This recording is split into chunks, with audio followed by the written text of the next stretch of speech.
Hi, good morning, everyone. My name is Khoo, and I head the business development over at IPOS International. Now, for those of you who are not familiar with us, IPOS International is a fully owned subsidiary of the IP Office of Singapore. So IPOS for short is the place that you go to if you need to register your different types of IP rights, patents, trademarks, registered designs, and so on. And for IPOS International over here, we do three key things. Number one, education. Number two, advisory. And number three, patent analytics to help you to understand what the market out there and what the technology space is actually for you in a particular area. Right, so with that, very good morning, and it's a pleasure to have you to join us in our panel where we will be hearing from two deep tech startups founders on their entrepreneurial journey, the ups, the downs, the good, the bad, the twists and turns, and the sweets and the bitters. Now, both of these startups have the potential to revolutionize their respective industries. Now, however, the path to building a deep tech startup is often fraught with challenges, as it often requires a significant capital, specialized talent, a long development cycle, and most importantly, founders like themselves who are crazy enough or passionate enough to actually launch themselves into the unknown. I hope this panel will inspire and inform the next generation of deep tech entrepreneurs amongst you and spark a productive conversation moving forward. Now, with that as a backdrop, I'd like to introduce you to our panelists. First up, our first crazy entrepreneur is Mr. Jax Lee, CEO and co-founder of Nanolumi. And our second entrepreneur, we have Dr. Tan Yeow, CEO and founder of SoundEye. Now, I'd like to now invite Jax to give a 5-minute sharing about himself and his company, Nanolumi. Jax, over to you.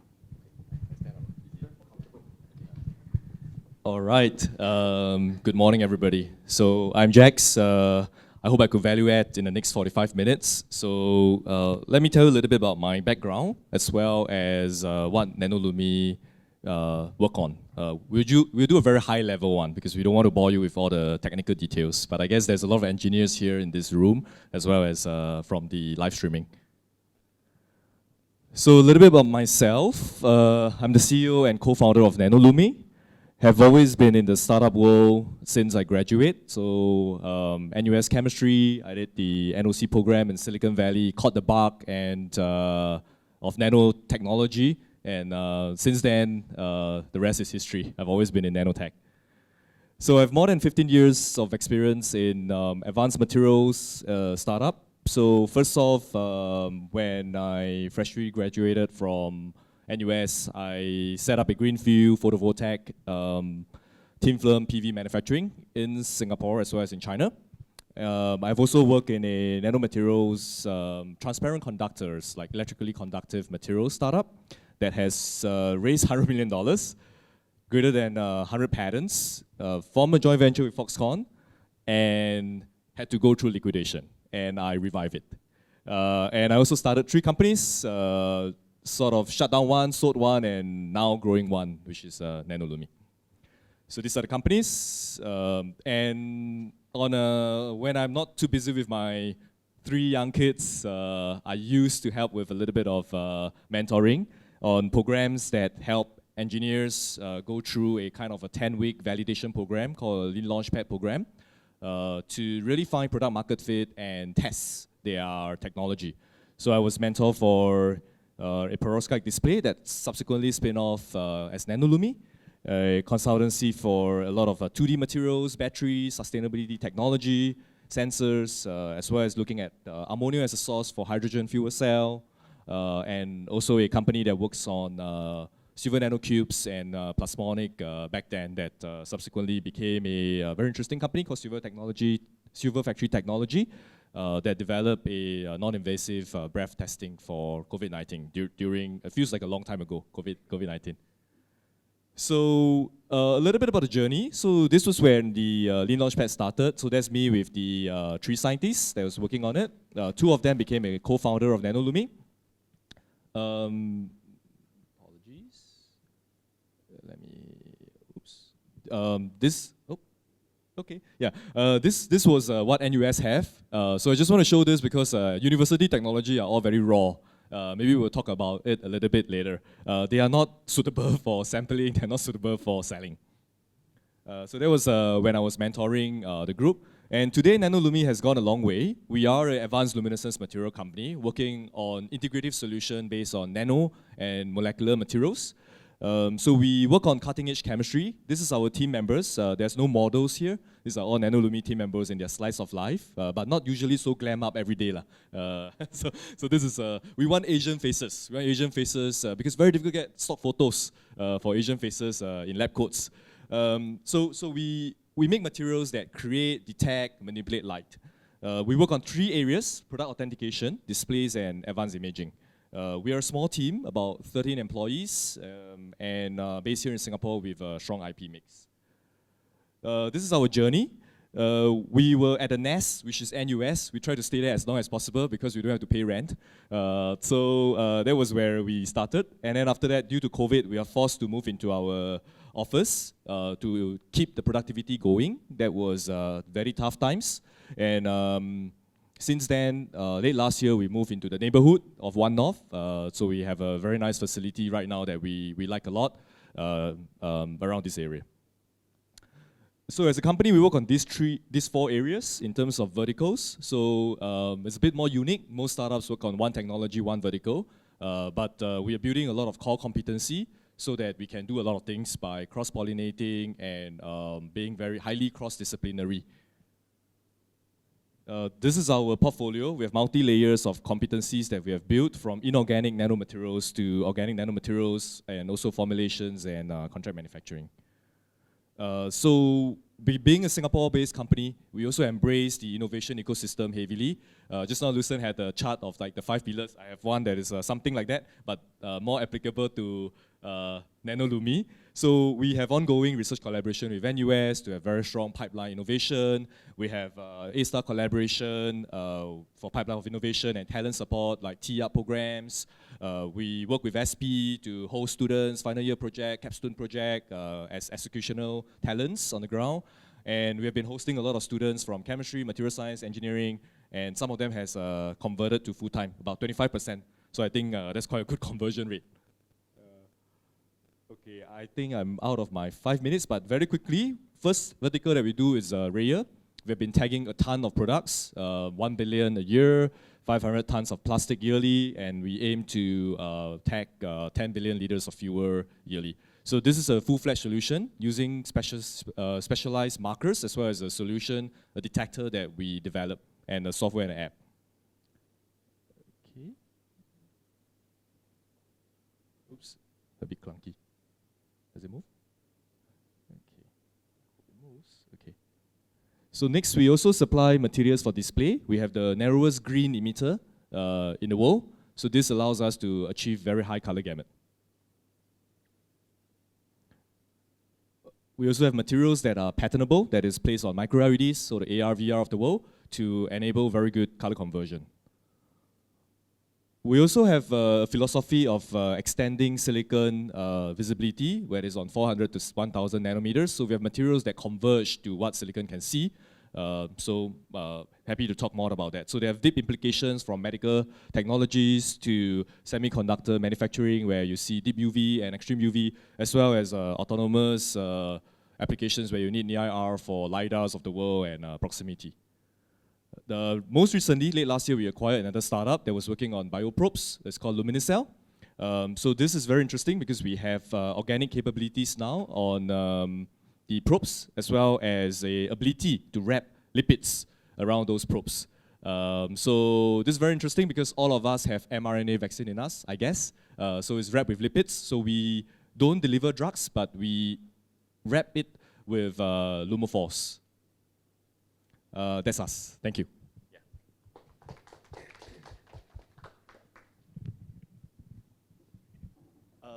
Good morning, everyone. My name is Yeow. I'm the founder of SoundEye. So SoundEye is a research social enterprise. So we when I started this, we focus on elder care. Part of the reason is, while I was an ASA researcher for 11 years, I was working on the pet robot project, and one day Ellie, which is my test subject, told me she was living alone, fall down, scream for 3 days before she was being rescued. Technically, in order to survive, she drank water from the toilet bowl. So this kind of situation is not just happening in Singapore, but around the world. Okay. So over the past few years, I've been working as a research, managed to get research fundings to work in Asia on the idea of SoundEye. Spun off back in 2015. Ever since then, I've been working 100% on this. Okay. So the latest product that we have is called a device called Lasso. So Lasso is, as the name implies, SoundEye. We do have sound recognition technology to detect people scream for help. We also use the same technology for gunshot, explosion, people scream for help, for surveillance, elder care, emergency monitoring purpose as well. On the iPad, we are using a LiDAR sensor. Take note that this is a cameraless solution that does not intrude your privacy. So what you're seeing here are all light reflections. Okay? So it can be used in a hot, cold environment, bright, or even dark environment without any issue. So we're now using it to detect people's fall, bed exit for fall prevention. The reason why I'm doing bed exit is very clear, it's very simple.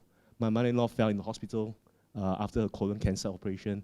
Father-in-law just keep, accompanying her for the whole day until he left during the sleeping hours. Unfortunately, she fell, and the hospitalization increased by 3 months.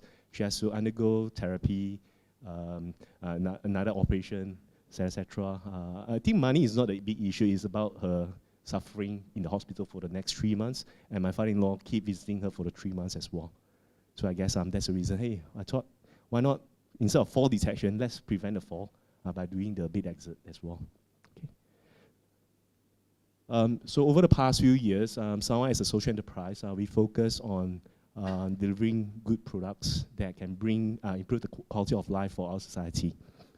In order to do that, our go-to-market strategy is convince the big brother first. So from technologies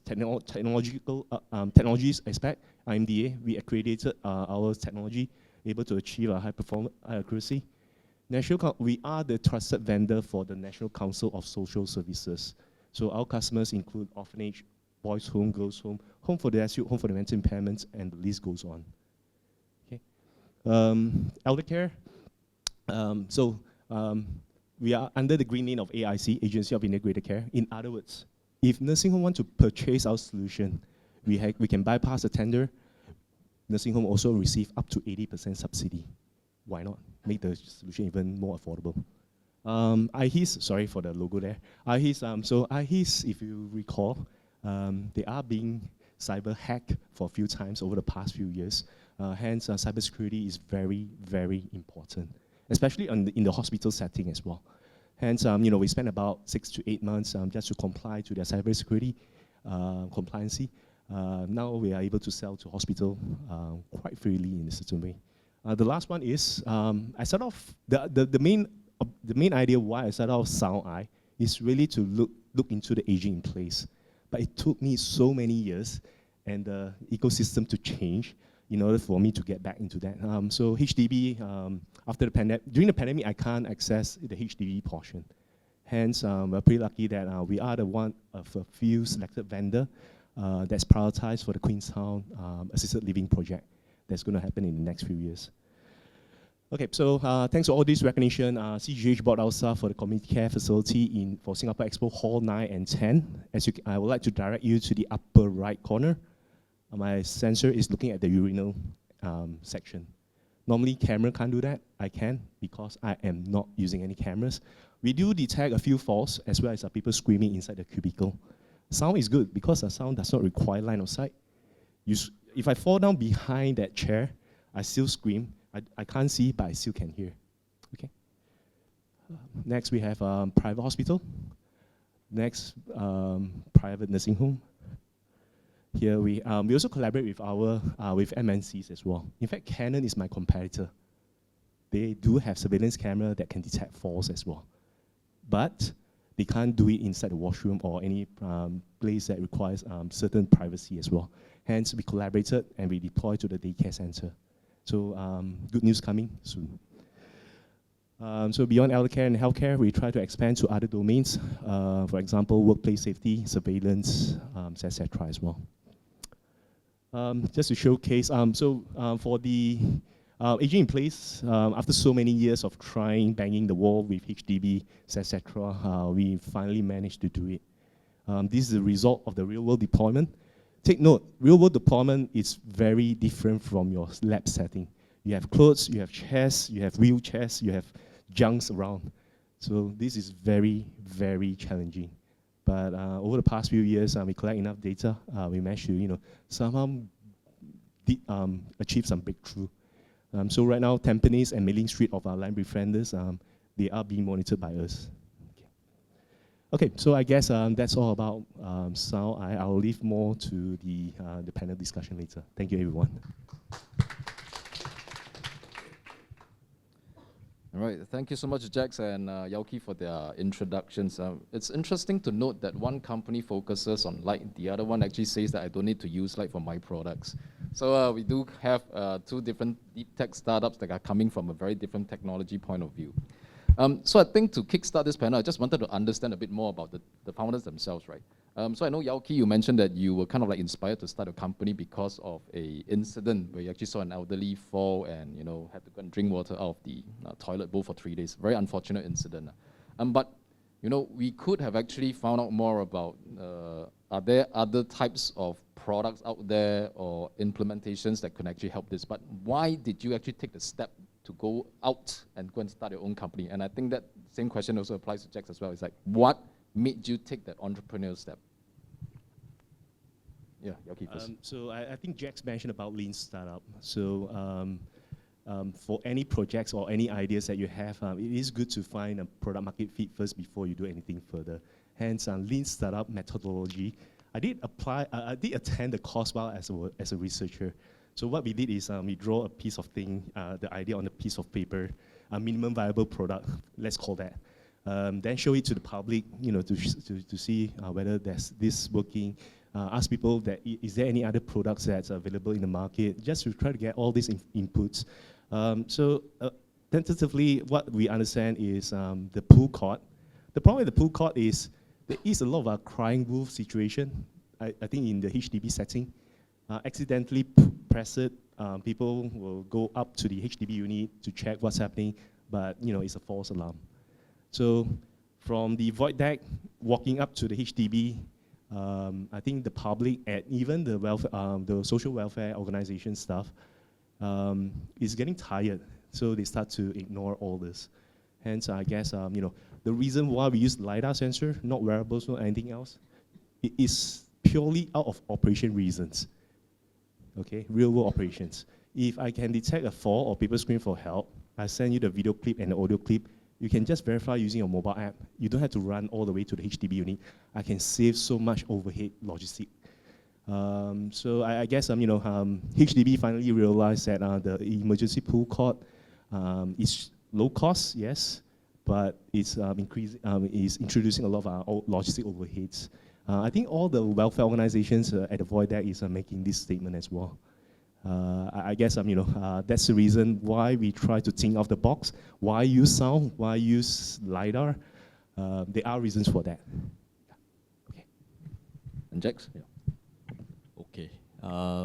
So the question is on why did I choose to embark on an entrepreneurship journey, right? Before that, both of us actually use light. It's just a different spectrum. Right? I think it's more on the IR, so you can't see it. So we have that on our phone as well for proximity sensing, the LiDAR, the latest iPhones, yeah. So I think for me, it's not so much that it was like a deliberate choice of starting a company, because I started off working for startups. So I think what kind of led me to that is really being in an environment that allows me to be able to work on things at a very intense, at a very fast pace, at a very efficient pace, as well as have real tangible contribution, right, to the outcome of the solution or the product. So, of course, with that kind of framing, being an entrepreneur, it's probably the obvious one, because you can chart out the path and you can drive that. Yeah. So I've been soaking myself into that ecosystem since I graduated. I've worked for startups only, no MNC. And of course now we have Nanolumi, and of course a great bunch of young team members that actually take the plunge as well. Yeah, that's it. All right, thank you so much. So we have different types of inspiration. One is really about a real life event. The other one is really like, I think Jax just has in his blood flowing this entrepreneurial juice somehow. Right, so next question for you, right? We know for startups, there's a lot of different hurdles that you need to cross on a daily basis or even down to an hourly basis, right? Can you share with us what are some of your darkest and brightest moments? So what have been the most painful and rewarding experience in your entrepreneurial journey? Maybe you can start with Jax first. Yeah. I guess everybody's journey, everybody's life is different. So I can just share from my personal experience, right? So I think everybody described startup or working in a startup, even as a founding employees or early employees, it's like a roller coaster ride. So you get very high points, the next moment you realize you have very low points. And you go higher, the bigger you fall. So you kind of have to manage this craziness of emotions, right? That it's like a roller coaster ride. So if you don't manage it well, it's very bad for mental health. So for me, I think through my 15 years of running advanced materials startup, the darkest moment, there's a few, of course, so there's just not one, but certainly was when the previous company that I was working in had to liquidate. And everybody was laid off in one afternoon, 7 countries, no severance, no nothing. And you can literally see people taking the laptop homes, ripping off the projectors, taking things that they can take because they're pissed off, right, with the company management that resulted in that. So that is a very dark moment. Your investors are angry, your partners are angry, your investors are pissed off, your employees are like, yeah. So that was not nice. But very quickly, actually on that flip side, in a couple of weeks when I was tasked by I was laid off as well. So I was tasked by the investors that want to save their investment to restructure the company. So that's where you see the bright side of it, and that's just happened in the span of like 1-2 weeks, right? That certain suppliers that you have relationship with still trust you. When you ask them, hey, we're trying to restructure it, can you be around? And cherry picking the key employees to come back to save the company. Of course, those that are not picked are pissed off because they are like, you think I'm not important, but it's human emotion, right? But the fact that there are some team members that is willing to kind of take the plunge in such a situation of uncertainty, it's very encouraging. So I was very fortunate or unfortunate to kind of go through that. But these days it's a lot simpler. In Nanolumi, I think I appreciate the simple joys of like the bright moments are really going into office, seeing how the team grow personally and the buzz that is going on, right? People are busy in the lab, in front of the fume hoods, cooking up chemicals, testing it. So that warms my heart a lot when I go into office and seeing the buzz of innovation. And of course at Nanolumi, of course we have our dark moments as well where it always got to do with either investment challenges or employees leaving, right? For a startup founder, I think you probably can testify, if you have a very good employee and they leave, in fact, everybody is super important. When they leave, oh my gosh, yeah. So, I mean, if you guys are entrepreneurs yourself, you will know the pain, yeah. Just to add to that point is, especially when the staff, when they just graduate, they don't know anything, you teach them from scratch, from 0 to 100%, then they suddenly left. That's the worst pain that every founders will face. So the brightest and the darkest hours. I guess the darkest hours is I saw SoundEye as a one-man show. No one in Asia wants to take the leap of faith or even crazy enough to do this. Hence, one-man show, do everything from hardware, software, etc. as well. So money gets to run out. My own savings gets to run out. When you see your bank account is only a few $100s left, that's where everything just go loose. During that time, I think I have 2 babies. 2 babies. I also don't know what I'm doing. So my mentor was saying that you either have 2 choices. One, to stop this and get a job, or do part-time job, adjunct or whatever. He can introduce to Singapore, Republic Poly, Singapore Poly. So over the past 2 years, so still one-man show. I take a young job teaching Java, teaching Python in Republic Poly, Singapore Poly, SUSS as a young lecturer to teach gerontology, which is my field as well. And not too bad. The salary can sustain me, and I can put some portion of the money to somehow pump back to the company to hire my co-founder. During that time, he's not my co-founder. He was a BD, a business development guy with zero knowledge on software and hardware. The first job that he's doing is not to do BD, is to do soldering, electronic soldering. I teach him from scratch as well. I only pay him $2,000, I guess, ish. So he stayed with me from back in 2018 till now. We've been going through ups and downs, we do argue among each other, but not personal, but for business reasons. Yeah, I mean, that's how you find your co-founders, I guess. The brightest moment is when your solution detects someone fall and scream. I guess, people's pain is my pleasure. Wrong way. But definitely is when your solution is able to save someone's lives. I think that's the biggest, the brightest moment that you're able to achieve. When we detect something, hey, fall, then we tell the, our customers what happened. Then they explain to us. We're pretty happy that we're able to do something on that part as well. So I guess for us, yes, money is important. It is very important for any startups that's running very low budgets, etc. as well. We start from zero to a few $1 million of revenue. But at the end of the day, it is about your thing able to contribute to society that really brings out the the brightest moment for us. Yeah. Well, thank you so much for those insights. So really the brightest moments, if I can summarize that, is about seeing a market validation of your products and really seeing your company grow day on day.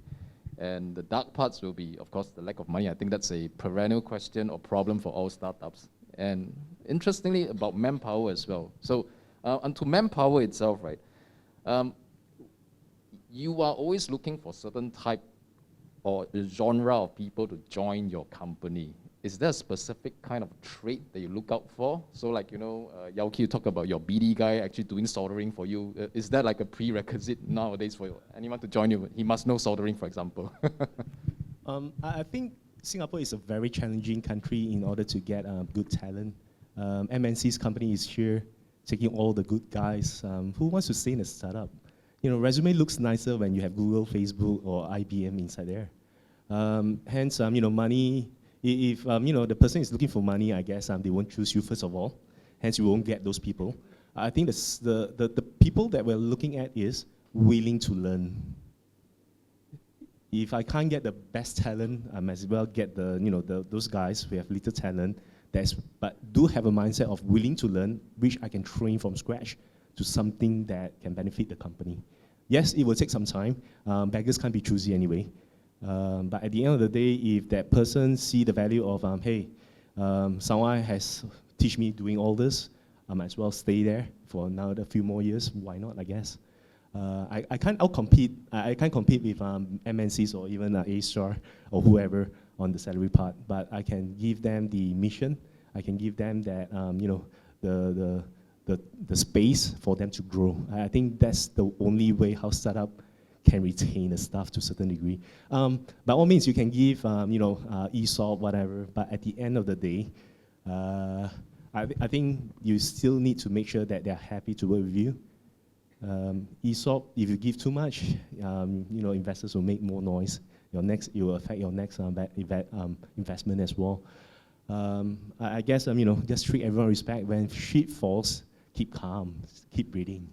Don't go and make your staff panic as well. You panic as a founder. I think we panic most of the time. We just have to do a poker face to make sure that they don't panic, because if they are panicked, they will go and look for other jobs. I mean, that's how the world goes. Nothing wrong, right or wrong about that. It's just everyone has a different agenda. So I guess the only thing that I would like to have on the staff is the willingness to learn, for the job. That's all. Thanks. For me, we have been running experiments like good engineers. You always run experiments. So we run experiment on also hiring. So after all this experiment, and of course, talent comes from different levels, right? It could be a junior hire, fresh out of school, or it could be an experienced hire. So I think, all in all, to me, the first criteria is really passion. You look at the person in the eye, you read the person, you hear him talk about why he wants to join the startup. It has to be a mutual thing. So we often be very transparent with our candidates. If they come join us, we tell them that we guarantee you hard work. Are you okay?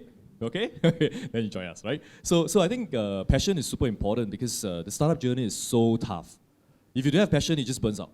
Because there's better pay wage elsewhere.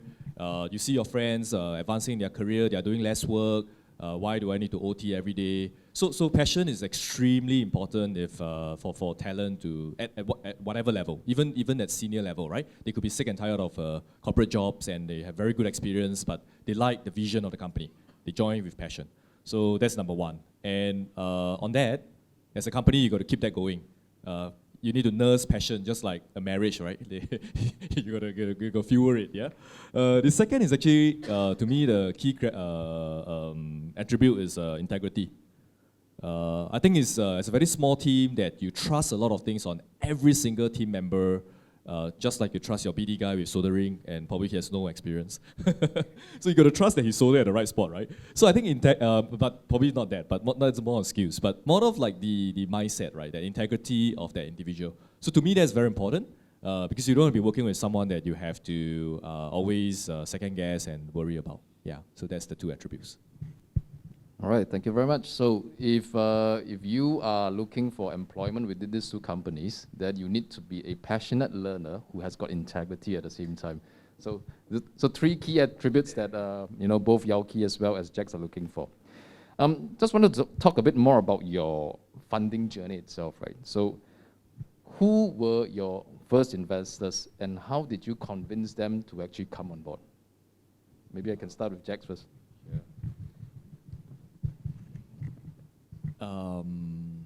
Yeah, so for us, we operate in the advanced materials space. And advanced materials is notorious that you take a long time to find revenue and to have a very long gestation period. Almost 10 years. If you talk to a 3M'er, they will tell you easily one disruptive material is more than 10 years. But Singapore investors usually don't have that appetite because we are very happy with real estate, REITs, and dividends. So that's the truth, right? So we went in when we started with our fundraising, at least for Nanolumi, even though the previous company that I was working in raised $100 million, right? It's a US company, US startup. So we went in with very low expectations, and we know that it's going to be a tough journey.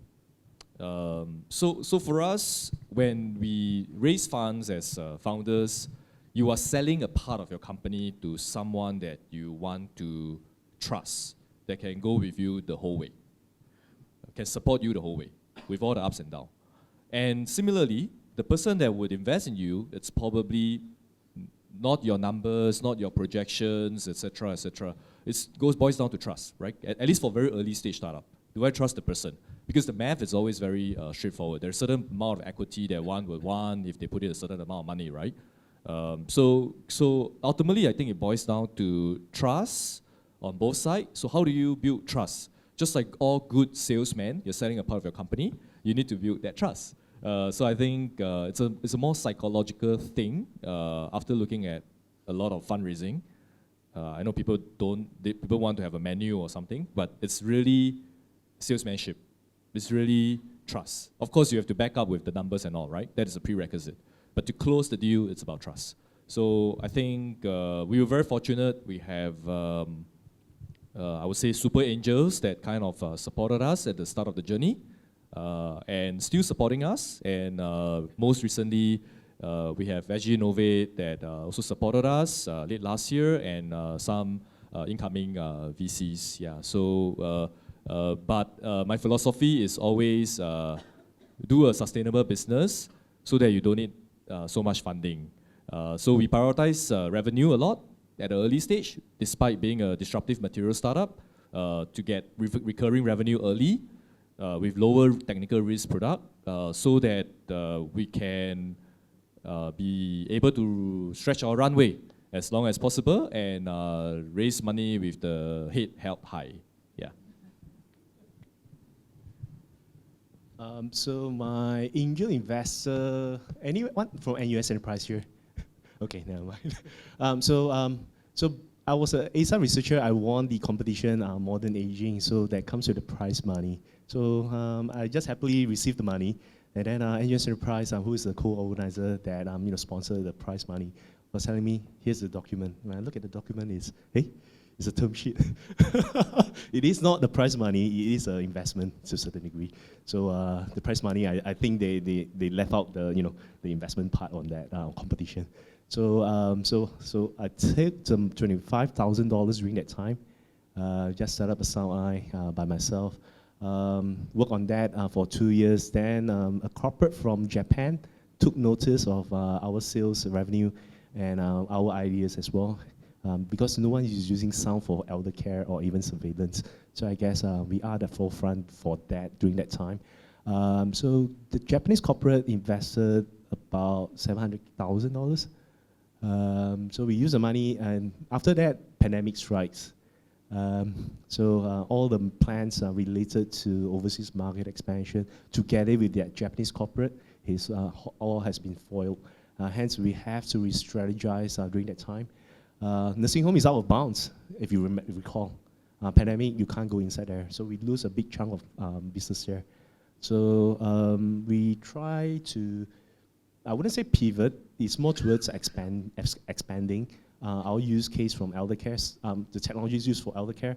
Right now it's used for orphanage, boys home, girls home. We are the essential service provider categorized by NSF. So while you guys are locked down, stay at home, I order parts from China, whatever, solder everything by myself until my fingers was all bleeding and peeling off. We managed to survive by securing a few hundreds of purchase orders I think for the past two years, we have deployed over 20 different buildings during the pandemic. So that means almost every month, we are in a new building, deploying, talking to IT managers, doing user acceptance tests, collect our money, and then move on to the next building. So it's eat, sleep, repeat again, that kind of a situation. So pandemic, to be honest, for some reason, we received more revenue, for some reason, because I guess, people start realizing the use of AI for all this monitoring due to lack of manpower or avoid face-to-face kind of interactions, etc. as well. During the pandemic, it's a good run. Then my Japanese corporate was asking me, do you still need money? I was like, yeah, sure. So during the pandemic, while we are deploying all this, we received another additional fundings from my Japanese corporate investors. So I used the money to work on the Lasso. So busy making money, R&D, using a small team, deploying at the same time. So doing everything in one shot with less than 6 people. We're a small team, we're doing a lot of stuff. Beggars can't be choosy anyway, again. Quickly, so the data for all these LiDAR sensors, to be honest, there is no public data set. If you use normal camera, yes, you can just download, you use it to train your systems, etc. But we're pretty lucky that we managed to convince a few nursing homes as well as our healthcare cluster to collaborate with us. So we managed to collect real-life data to train our systems for bait exit as well as fall detection. Thanks to all these partners as well as customers that believe in what we're doing, I guess. So right now, long story short is we are closing another round with a Japanese corporate again. For some reason, Japanese corporate. I'll be honest with you. Singapore context, this is not about, not good or bad. It's just that I don't have the luck of finding an investor in Singapore that's keen to work on AI and hardware. I think, I wouldn't say all the investors in Singapore don't like hardware startups, but I think most of them try to shy away. First of all, there's a lot of more risk. You need warehouse, you need to buy up front. There's more risks and challenges, I guess, compared to a software company that can run on the server 24 hours, make money while you sleep as well. Engineering startup, deep tech startup is, especially plus another social enterprise. yeah, it's making us a bit busy, I guess. So I guess in terms of the startup, investors kind of luck, Singapore not much. I managed to get more, Quest Venture and Race also invested in us, yeah, just to, otherwise they'll blame me not mentioning about them. So because I joined the Social Impact Accelerator, which is the only, I think, investment fund for social enterprise, I guess. Yeah, so leveraging from the network, yeah, we managed to expand here and achieve a few more things as well. Thank you so much for that sharing. Ben, how are we doing on time? Q&A, right? Okay. So now we'll open the to questions from the floor. If you have any questions, if you can just raise your hands, Ben will bring you the mic over to you, and we'll appreciate if you can actually just share with us who you are, what organization you're from, and whether the question is for one of the particular panelists or both panelists. Right? Any questions yet?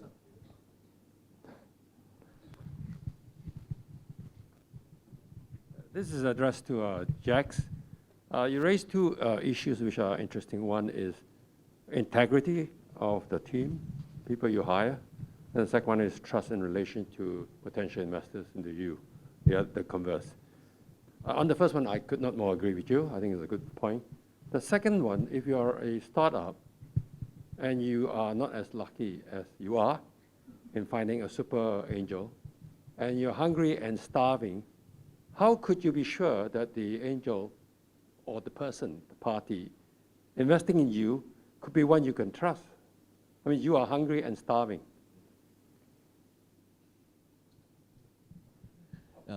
Yeah, sure. So I think at the very onset of starting, you still have a choice. But once you jump, you have no choice because you got to keep the engine going, right? You don't want to run out of money. But at the onset, you have to choose your first, I think, founding investors very carefully because there's a little bit more leeway and runway. You said a few times beggars can't be choosy, right? So it kind of resonates to that statement that Mr. Wong was saying. So I think actually taking wrong money is very bad for a startup. It's better to not take the money. But of course, depending on the type of business you want to build, I think. If you want to build a really sustainable business, like good old school traditional business, and it's really profitable, good margins, and not grow at all costs kind of business, then I think the philosophy is a little bit more different.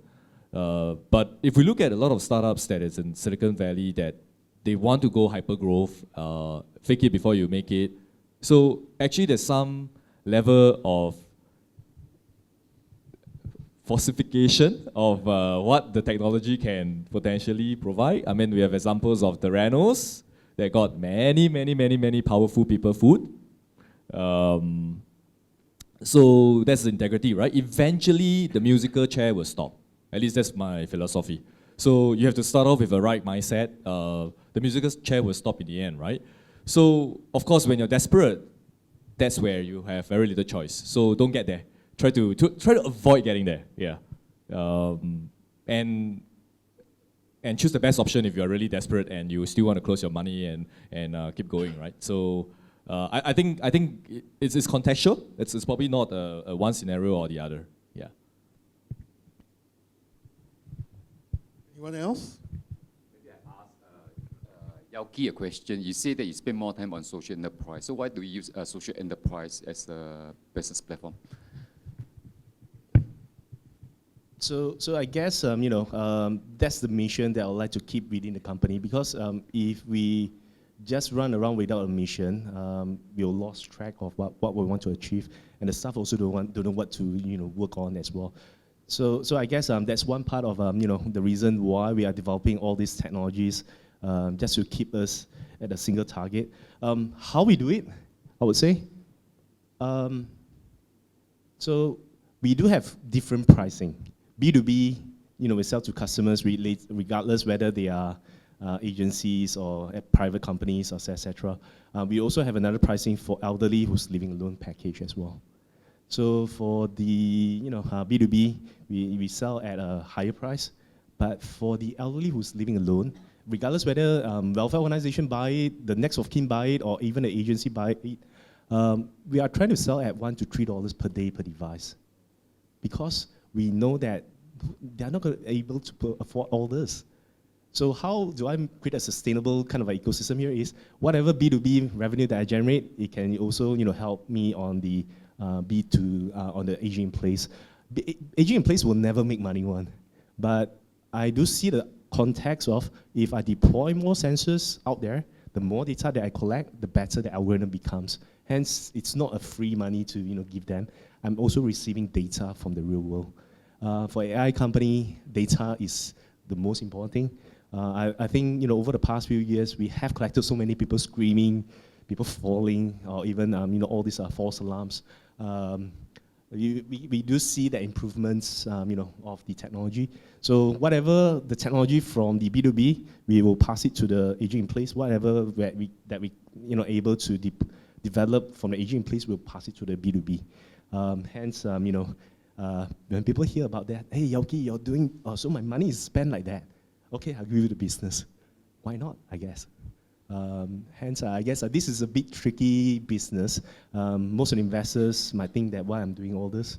I guess I'm coming back to the question from the earlier gentleman is, if when you talk to the investors that you don't feel right, just move away, because you're going to get married for so long. I think you're going to sleep with the investors more closer than your wife. Your wife don't. Okay, imagine your wife nag, you just ignore. But if the investors nag at you, you can't ignore. So sorry to say that. I mean, it's a more closer kind of a relationship with your investors, I guess. If you don't feel right, please walk away, find another one. But if you're desperate for money, I guess you have to make that cold decision, whether you want to bear with it. When you have more money, buy them out. Why not, I guess. Maybe second question. I mean, as entrepreneur, we are all very busy, right? So I just want to hear about how do you manage a family, and at the same time, how much time you sleep a day? I think when I was assembling stuff from 8 a.m., I can assemble until 12 p.m. 12 a.m. Sorry.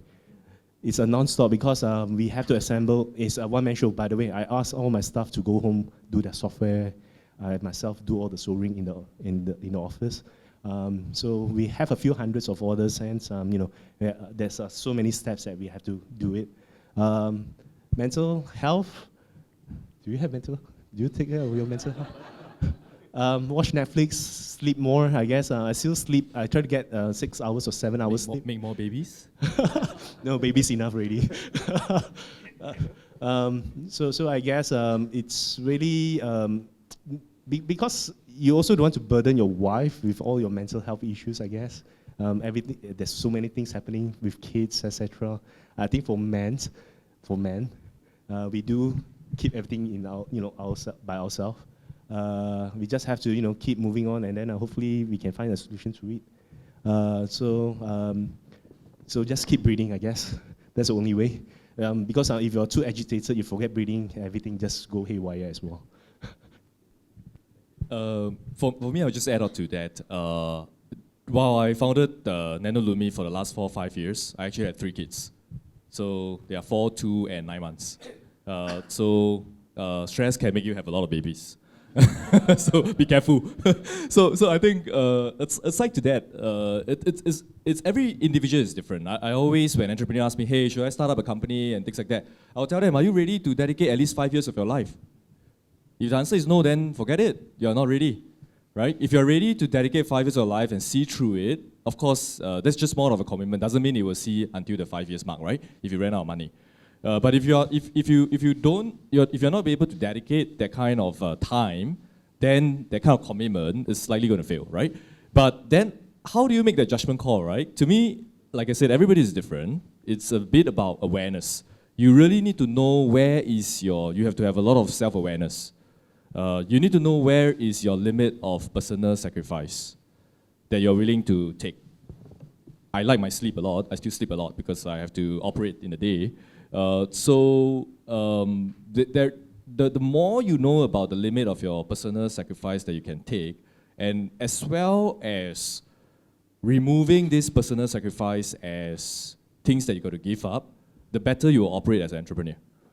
So if you have family support, get help, right? In terms of like whether is it taking care of the kids, if your wife is supportive, that's wonderful. You know, kudos to the mothers out there. So your risks of even personal financials, right? You don't want your bank to go to zero. I know some entrepreneurs are really tough. They are willing to take loans, big loans, personal loans. Kudos to that, right? But everybody is different, right? And you got to be aware of what is that and willing to see through it, willing to take it. Once you have self awareness, then it's okay. Everything is already all calculated, right? You agree with yourself, like everything in life. Yeah. So that's important. Self-awareness. Well, thank you very much. Is there anybody else? Last one? Okay, one last question, right at the end. Yep.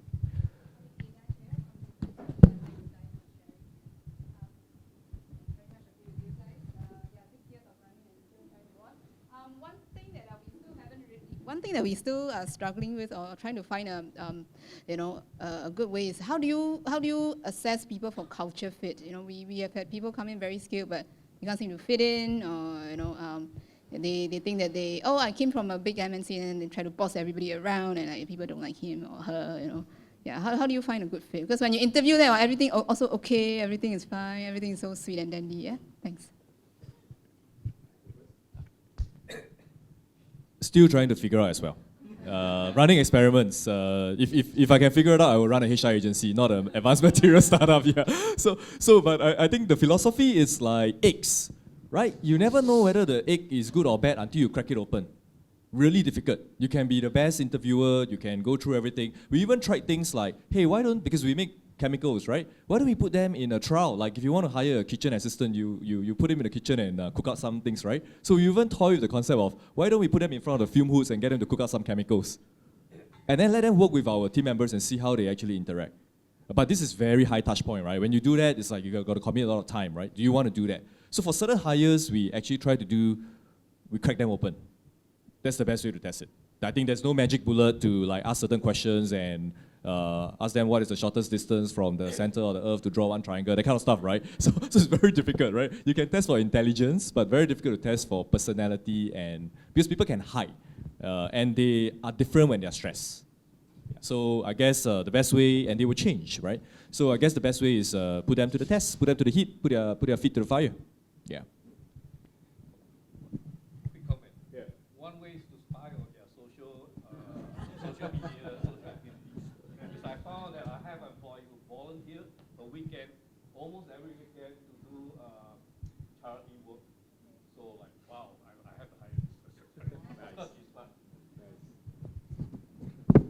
So for SoundEye, I think most of the employments is related to engineering, software engineering. Software engineering, to be honest, it's whether you can, as mentioned earlier, whether you're willing to learn or not. I guess that's the most crux of the whole thing. Regardless, I guess, we even hired a person with autism. As long as he's willing to learn, why not, I guess. We also hired with new grads with zero experience. I was quite shocked. A grad from university don't know how to code in Python and Linux. Okay, unheard of anyway. So I guess in terms of hiring, I guess ours is a bit more straightforward. You can program or not, that's the main mentality here. I think whether they fit from a big MNC company to a small company, it's not much of a business culture. It's all about programming, because as a software programmers, correct me if I'm wrong, everyone here, we just code, nothing else. We don't even have time to do office politics or anything else. So I guess I think you're hiring a different skill set of staff. Yeah. All right, so thank you so much. I think that's all the time that we have for this panel. It was interesting to hear Jax about cracking open an egg. I'm just worried. Egg crack open cannot put back one. So is that stuff actually permanently damaged? Reject the goods lah. Change the employee law. If it's not a good egg, right? If you smell something bad, you have to make hard decisions. Even though it's very painful for startup, it takes a lot of time and effort. Yeah, Right. don't eat it if it's bad. Yeah. All right, so with that, I would like to ask all of you to put our hands together for our panel, for Jax and Yeow.